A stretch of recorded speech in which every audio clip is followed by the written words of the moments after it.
दोस्तों आज की इस वीडियो में मैं आपको विश्व के कुछ प्रमुख रेगिस्तानों या मरुस्थलों के बारे में बताऊंगा जिनके बारे में हर एक एग्जाम्स में पूछ लिया जाता है, ऑब्जेक्टिव्स बन जाते हैं, तो ये चीज़ याद करना ज़रूरी है। मैं आपको इन्हें मैप की मदद से समझाऊंगा, वर्ल्ड मैप की मदद से, जिससे कि आपको इनकी पोजीशन याद हो जाए और इनका महत्व भी समझ में आए। तो ज़्यादा टाइम न लेते हुए हम शुरू करते हैं। देखिए, जैसा कि आपको पता है कि हमारी धरती पे कुल 7 महाद्वीप है। एशिया है, यूरोप है, अफ्रीका है, ऑस्ट्रेलिया है, साउथ अमेरिका है, नॉर्थ अमेरिका है और साथ ही अंटार्कटिका भी है। मैं आपको बता दूं कि इन सभी महाद्वीपों में 6 ऐसे रेगिस्तान हैं या फिर मरुस्थल हैं जो बहुत ज़्यादा इंपॉर्टेंट है और उन्हीं से सवाल उठते हैं। अब देखो, अगर हमें रेगिस्तान याद करने हैं तो हम इसको सिंपल से सिंपल तरीके से याद कर सकते हैं। हम क्या करेंगे कि महाद्वीपों के हिसाब से इसको बांटेंगे कि कौन से महाद्वीप में कौन सा रेगिस्तान महत्वपूर्ण है। अब देखो, हम बात एशिया से शुरू करते हैं, अपने घर से शुरू करते हैं, क्योंकि चैरिटी बिगिंस एट होम। क्योंकि मुझे लगता है कि जितने भी लोग ये वीडियो देख रहे हैं वो सब एशिया से ही होंगे। तो एशिया में 2 बड़े रेगिस्तान हैं, एक है थार और दूसरा है गोबी। इसमें हम शुरुआत करते हैं थार के साथ, क्योंकि अपने घर का रेगिस्तान है। इसको द ग्रेट इंडियन डेजर्ट के नाम से भी जाना जाता है। ये उत्तरी पश्चिमी भारत यानी कि ये वाला और साथ ही पूर्वी पाकिस्तान, दोनों को समझ लेना, उत्तरी पश्चिमी भारत और पूर्वी पाकिस्तान के अंदर फैला हुआ है। भारत की अगर बात करें तो भारत के राजस्थान, गुजरात, पंजाब और हरियाणा, इन 4 राज्यों में इस रेगिस्तान का विस्तार है और वहाँ ये तकरीबन 2 लाख वर्ग किलोमीटर तक फैला हुआ है। तो ये काफ़ी बड़ा रेगिस्तान है और आपके दक्षिणी एशिया में सबसे मशहूर भी है।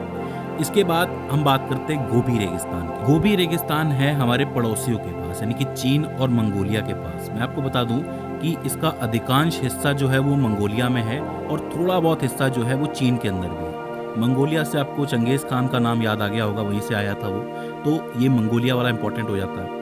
इसकी खास बात यह है इस रेगिस्तान की कि ये दुनिया का सबसे ठंडा रेगिस्तान। इसका तापमान 0 से -40 डिग्री सेल्सियस तक चला जाता है। जी हाँ, ये वाला जो रेगिस्तान है अपने ठंडे होने की वजह से बहुत ज़्यादा मशहूर है।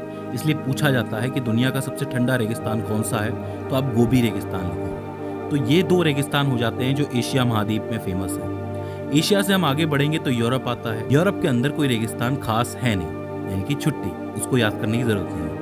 इसके बाद हम चलते हैं अफ्रीका की तरफ। जी हाँ, सबसे इंपॉर्टेंट चीज आ जाती है अफ्रीका। अफ्रीका में सबसे पहले हम बात करेंगे सहारा रेगिस्तान की। जी हाँ, जिसका सबको इंतजार रहता है। सहारा रेगिस्तान दुनिया का सबसे बड़ा रेगिस्तान है।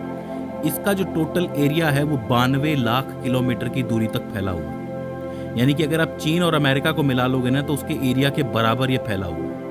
इसमें बहुत सारे देश मिलेंगे आपको, जैसे आपका माली हो गया, मोरक्को हो गया, अल्जीरिया हो गया, ट्यूनीशिया हो गया, लीबिया, नाइजर, चाड, सूडान, मिस्र, ऐसे बहुत सारे देश हैं जिसमें इस रेगिस्तान का विस्तार, मतलब एक ही रेगिस्तान इतने सारे देशों के अंदर फैला हुआ। तो ये अफ्रीका महाद्वीप का सबसे इंपॉर्टेंट रेगिस्तान हो जाता है। मैं कहता हूँ पूरी दुनिया का सबसे इंपॉर्टेंट रेगिस्तान हो जाता है। तो इस चीज को आप याद रखिए। दूसरा जो रेगिस्तान अफ्रीका में है वो है कालाहारी। कालाहारी रेगिस्तान कालाहारी घाटी के पास है।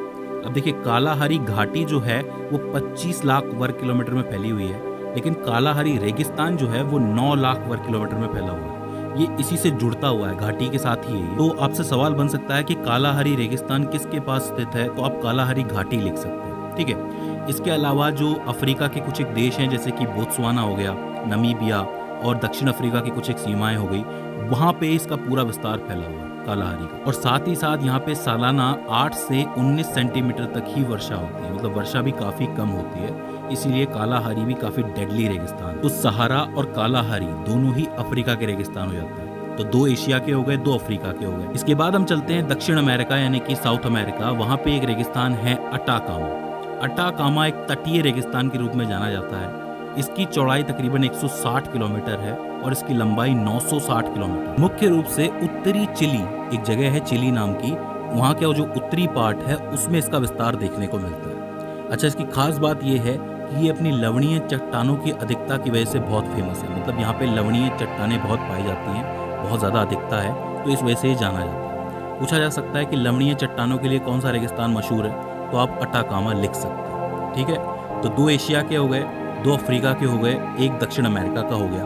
अब लास्ट में एक बचता है द ग्रेट विक्टोरिया, और वो कहाँ पे है, ऑस्ट्रेलिया के अंदर। इसका विस्तार आपको पश्चिमी ऑस्ट्रेलिया से दक्षिणी पूर्वी ऑस्ट्रेलिया तक देखने को मिलता है, जहाँ पे ये 700 किलोमीटर तक फैला हुआ है और इसकी औसत ऊंचाई 230 मीटर तक है। इसके बारे में फेमस ये है कि यहाँ पे आक्रामक प्रजातियाँ रहती हैं जिनका खतरा बना रहता है, ठीक है। सांप वगैरह, बिच्छू वगैरह, ऐसी कई तरीके की प्रजातियाँ वहाँ पे होती हैं जो आक्रामक होती हैं। तो ये रेगिस्तान इसके लिए मशहूर है। तो ये आपके 6 रेगिस्तान हो जाते हैं जिनको आप महाद्वीपों के आधार पर बाँट कर याद कर सकते हैं। दोस्तों, मुझे उम्मीद है कि सिंपल सी चीज़ें आपको याद हो गई होंगी। अगर इसके बाद भी इसके अंदर आपको कोई क्वेरी आती है, कोई दिक्कत आती है, तो आप हमें कमेंट सेक्शन में बता सकते हैं। तो दोस्तों, आज की इस वीडियो के अंदर बस इतना ही।